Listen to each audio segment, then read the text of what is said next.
Yun. Sobrang dali lang. Galing naman ito.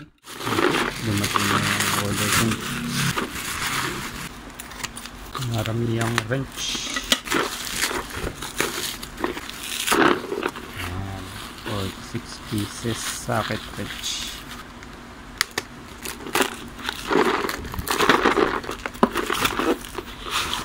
Target ko talaga dito. Pang-ayos ko ng lang. Nagulo na siya. Releasing ko lang muna. Nagulo-gulo. Ayan, lapit ito na lang.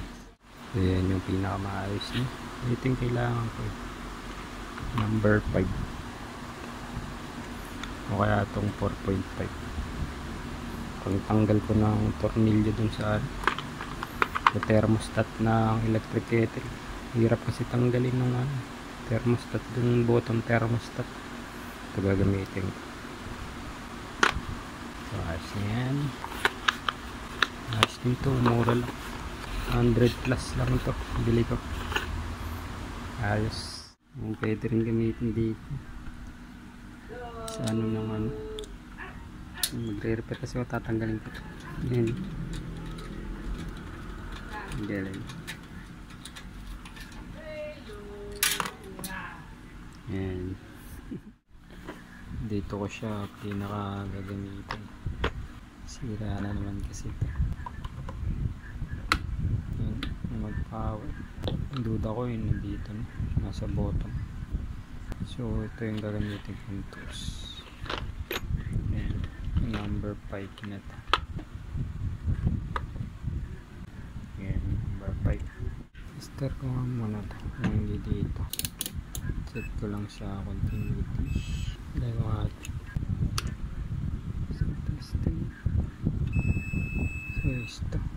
Nandun nyo sa bottom. So tingnan natin lang ako dito. Yun o. Tingnan nyo ba? Yan. Gusto na yung connection. Papalitan na ito. Nakailang repair na ako nun.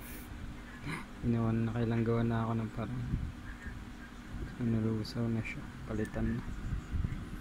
So tingnan ko kung matanggal nitong tools ko to. Nahihirapan kasi akong tanggalin ito ano ko lang, nilolong nose, hirap tanggal.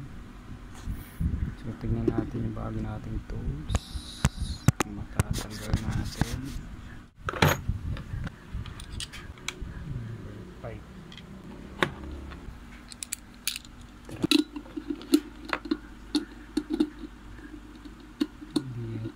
Yung sukat nito 6 pala, 5.5 ata. Try ko itong 5.5. Hindi lumulos ito. Tapos siya meron yung lock. Yun yung botas. Nandun yung bulitas para hindi malaglag. Yun 5.5 yung lakan nito.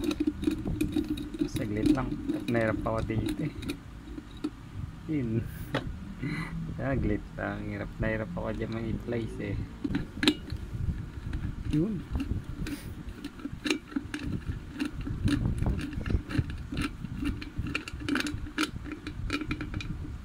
Ayos yun.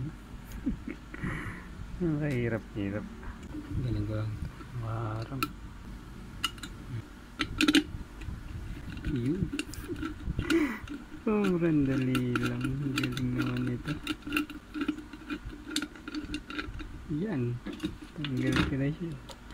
Hirap na hirap ako tayo itornilyo Yan. I-place. Yan. Okay. So bibilang ko lang ng pyesa nito.